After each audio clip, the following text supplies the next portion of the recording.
Hello दोस्तों, आप सभी का Radha Vallabh group of institute की ऑनलाइन क्लासेस में स्वागत है। मैं सुजीत आप लोग को फिजिक्स पढ़ा रहा हूँ। तो जैसा कि हम लोग फिजिक्स में पिछले लेक्चर में एक नया चैप्टर स्टार्ट किए हैं जिसका नाम है विद्युत धारा।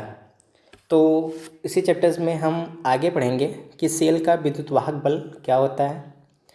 तो जैसा कि हम लोग इससे पहले टॉपिक में हमने सेल पढ़ लिया है, विद्युत धारा क्या होती है, उसका मात्रक क्या होता है और विद्युत धारा की तीव्रता क्या होती है, इन सब चीज़ों को हमने देख लिया है। तो अब हमें जो नेक्स्ट टॉपिक देखना है वो है हमारा सेल का विद्युत वाहक बल। तो आइए देखते हैं कि सेल का विद्युत वाहक बल क्या होता है। तो जैसा कि हम जानते हैं कि कोई धारा जब प्रवाहित होती है तो धारा कब प्रवाहित होती है, जब कोई आवेश का प्रवाह होता है। तो अब आवेश का प्रवाह किसी न किसी वैद्युत परिपथ में होता है, तभी जाकर के आपका विद्युत धारा का प्रभाव होता है। तो सेल का जो विद्युत वाहक बल होता है ये क्या होता है कि किसी वैद्युत परिपथ में एकांक आवेश को प्रवाहित करने के लिए सेल द्वारा जो कार्य किया जाता है, या फिर कह सकते हैं कि किसी भी परिपथ में किसी आवेश को, किसी एकांक आवेश को प्रवाहित करने के लिए जो सेल द्वारा आवेश पर किया गया कार्य होता है या फिर आवेश को दी गई ऊर्जा होती है, उसी को हम क्या कहते हैं, सेल का विद्युत वाहक बल कहते हैं। तो जैसा कि आप लोग के सामने दिख रहा है कि लिखा हुआ है कि किसी वैद्युत परिपथ में एकांक आवेश को प्रवाहित करने में सेल द्वारा आवेश पर किए गए कार्य अथवा आवेश को दी गई ऊर्जा को सेल का विद्युत वाहक बल कहते हैं। और इसे अगर हम शो करें कि किस अल्फ़ाबेट से शो करते हैं, तो इसे हम कैपिटल ई या एप्सिलॉन से शो करते हैं। तो जो आपका सेल का विद्युत वाहक बल होता है उसे हम कैपिटल ई से शो करते हैं। तो अगर इसका हम फार्मूला देखें तो अगर हम मान लें कि हमारा क्या है, परिपथ में जो आवेश प्रवाहित हो रहा है उसका मान कितना है, प्लस क्यू कूलम है, और सेल के अंदर जो आपका आवेश प्रवाहित हो रहा है वो क्या हो रहा है, ऋण इलेक्ट्रोड से धन इलेक्ट्रोड की तरफ हो रहा है। तो अगर ऋण इलेक्ट्रोड से धन इलेक्ट्रोड तक इसको पहुंचाने में अगर सेल द्वारा इस पर जो किया गया कार्य अगर हम डब्लू मान लें, तो हमारा जो सेल का विद्युत वाहक बल ई होगा वो ई क्या हो जाएगा आपका, डब्लू अपान के क्यू। क्योंकि हमारी जो परिभाषा है सेल के विद्युत वाहक बल का वो यही है कि किसी भी एकांक आवेश को किसी विद्युत परिपथ में ऋण आवेश से धन आवेश के तक प्रवाहित करने में जो सेल द्वारा किया गया कार्य होता है उसी को हम क्या बोलते हैं, सेल का विद्युत वाहक बल बोलते हैं। तो इसे हम क्या किससे शो करेंगे, ई बराबर डब्लू अपान के क्यू। और डब्लू क्या है यहाँ पर हमारा सेल द्वारा किया गया कार्य, और क्यू क्या है हमारा एकांक आवेश। ठीक है, तो आई थिंक समझ में आ गया होगा कि सेल का विद्युत वाहक बल क्या होता है।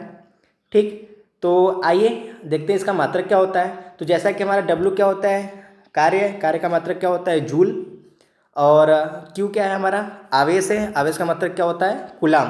तो ई का जो मात्रक हो जाएगा क्या हो जाएगा, जूल पर कूलाम, या इसी को हम बोलते हैं बोल्ट। इसी को क्या बोलते हैं हम, बोल्ट।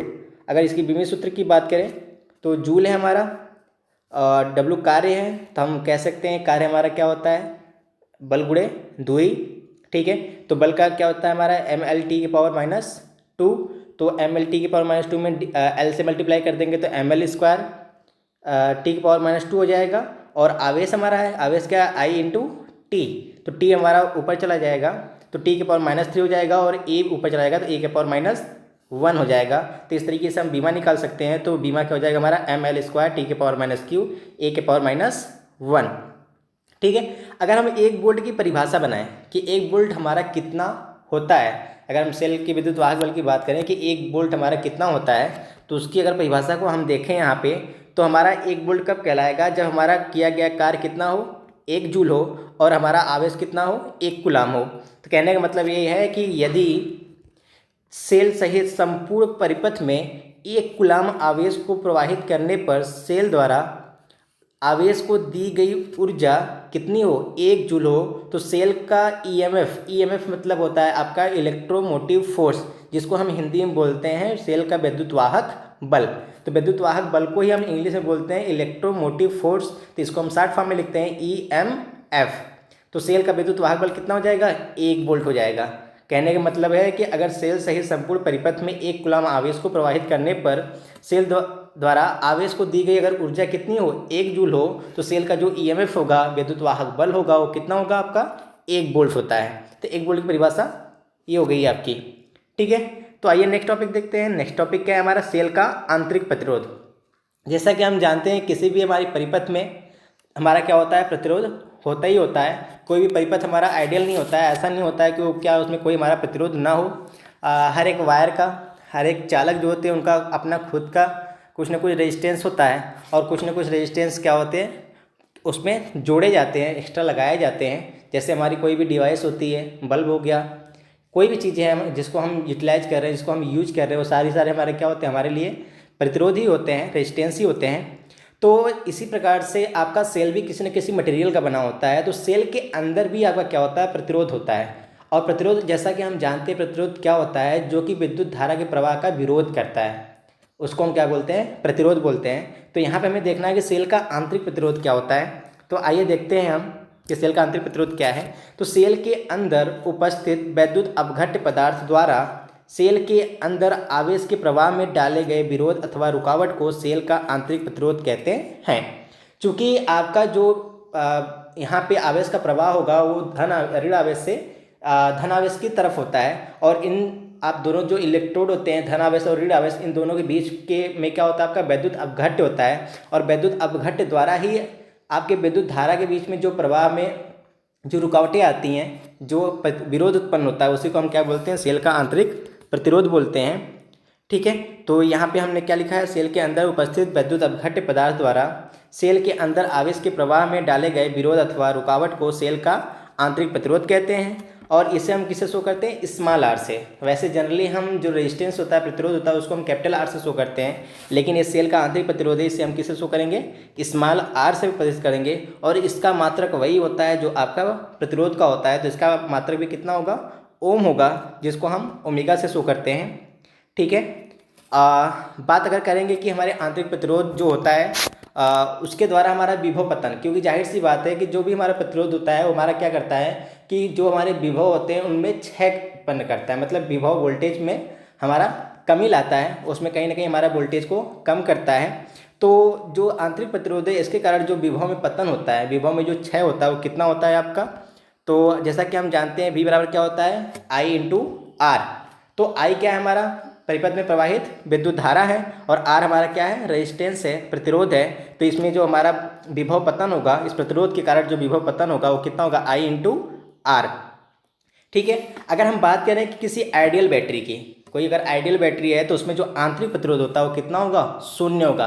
क्योंकि आइडियल की बात कर रहे हैं, इसलिए इसमें जो आंतरिक प्रतिरोध होगा वो कितना होगा, शून्य होगा। लेकिन ऐसा कभी संभव नहीं होता है।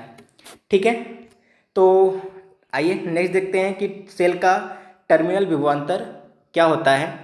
तो टर्मिनल विभवांतर जो होता है आपका किसी भी सेल के प्लेटों के बीच जो प्रचालन विभवांतर होता है, कहने मतलब वह विभवांतर जो कि पूरे परिपथ में विद्युत धारा को प्रवाहित करने के लिए जरूरी होता है, जो वर्क करता है, मतलब वह पोटेंशियल डिफरेंस जो कि आपका क्या होता है, किसी भी परिपथ में विद्युत धारा को प्रवाहित करने के लिए एक बल की तरह कार्य करता है, उसे हम क्या कहते हैं, सेल का टर्मिनल विभवांतर कहते हैं। चूँकि क्या है कि हमारा सेल के अंदर आंतरिक प्रतिरोध होता है, तो सेल के अंदर जो आंतरिक प्रतिरोध के कारण हमारे जो परिपथ में जो हमारी विद्युत धारा प्रवाहित होती है, तो आंतरिक प्रतिरोध के कारण ही क्या होता है कि कुछ विभव का पतन हो जाता है, जिसके वजह से आपका जो टर्मिनल विभवांतर होता है, जो सेल का टर्मिनल विभवांतर होता है, उसका जो मान होता है वो आपका जो बैटरी का ईएमएफ होता है, इलेक्ट्रोमोटिव फोर्स होता है, विद्युत वाहक बल होता है, उससे आपका थोड़ा कम होता है। अगर आइडियल बैटरी की अगर हम बात करें तो आइडियल बैटरी में आपका जो टर्मिनल विभवांतर होता है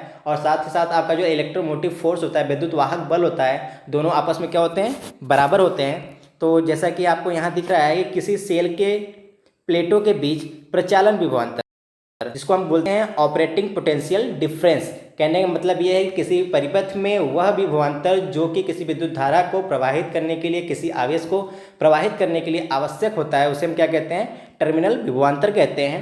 कोई हम क्या क्या कहते हैं सर, टर्मिनल विभवांतर कहते हैं, जिसे हम किससे शो करते हैं, कैपिटल V से।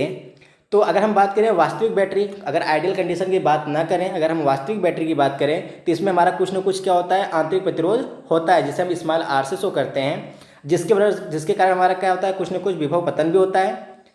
तो इसके वजह से हमारा जो टर्मिनल विभवांतर का जो मान होता है वो सामान्य बैटरी के ईएमएफ से, मतलब इलेक्ट्रोमोटिव फोर्स से कम होता है। इसका मतलब जो कैपिटल E होता है वो हमेशा V से ज़्यादा होगा। कितना ज़्यादा होगा, I इंटू आर के बराबर। ठीक है, तो अगर इस हम परिपथ की बात करें, इस परिपथ में दिखाया गया है जो आपका ये क्या है, आपका ई है जो कि आपका इलेक्ट्रोमोटिव फोर्स है, विद्युत वाहक बल है। आर आपका क्या है, सेल का आंतरिक प्रतिरोध है। ए से बी के बीच में आपका क्या है, सेल है। और यहाँ पे आर आपका क्या लगाया गया है, एक बाहरी रेजिस्टेंस है आपका, जो कि यहाँ पे लगाया गया है। ठीक है, तो यहाँ पे जो आपका जो पूरे परिपथ में जो आपका विभवांतर होगा V, यहाँ से अगर लेके हम यहाँ तक पूरे की बात करें तो इसका मान कितना होगा, कैपिटल V। और सेल का आंतरिक सेल का विद्युत वाहक बल कितना है, कैपिटल E। तो आपका जो V होगा, मतलब कह सकते हैं यहाँ पे E is greater than V। E क्या होगा, हमेशा V से ज़्यादा होगा। V इसलिए ज़्यादा कम होगा क्योंकि यहाँ पे क्या होता है, कुछ न कुछ आंतरिक प्रतिरोध की वजह से विभव पतन होता है। ठीक है, तो अब यही है हमें कितना ये ज़्यादा होता है, इसी के लिए एक रिलेशन यहाँ पे डिफाइन किया जाता है जिसको हम बोलते हैं कि सेल के EMF मतलब इलेक्ट्रोमोटिव फोर्स, टर्मिनल विभवांतर तथा आंतरिक प्रतिरोध में संबंध। तो आइए देखते हैं क्या संबंध स्थापित होगा। तो यहाँ पे मैंने जो चित्र बनाया है उसको डिफाइन किया है। तो देखिए यहाँ पे क्या है, जो उपरोक्त चित्र की बात कर रहे थे हम, यही जो चित्र है इसी चित्र से हम यहाँ पे देखेंगे। मैंने दोबारा चित्र नहीं बनाया है, इसी चित्र से हम समझेंगे कि माना एक धन आवेश बिंदु ए से बी तक सेल के अंदर होकर जाता है। क्या है, ए से लेकर के बी तक कोई धन आवेश है, आपका कोई आवेश है जो कि यहाँ से यहाँ तक जा रहा है। अगर ए से बी तक अगर जा रहा है तो ए से बी के बीच हमारा क्या है, आंतरिक प्रतिरोध हमारा स्मॉल आर है। अब स्मॉल आर है, जब यह सेल के अंदर ऋण सिरे से धन सिरे पर पहुँचता है तो इसके विभव में ई वृद्धि होती है। जैसे ही आपका क्या होगा कि आपका यहाँ से माइनस जो है, माइनस से प्लस की तरफ चलेगा, तो माइनस से प्लस जब जाएगा तो यहाँ पे बीच में इसको कितना मिलेगा, कैपिटल ई विभवांतर इसको प्राप्त होता है, जिससे कि कैपिटल ई विभवांतर इसमें वृद्धि होती है। ठीक है, और नेक्स्ट, और उसके बाद तो इसके विभव में ई की वृद्धि हो जाती है, किंतु बैटरी के आंतरिक प्रतिरोध स्मॉल आर से होकर जाने पर इसके विभव में आई इंटू आर की कमी आ जाती है।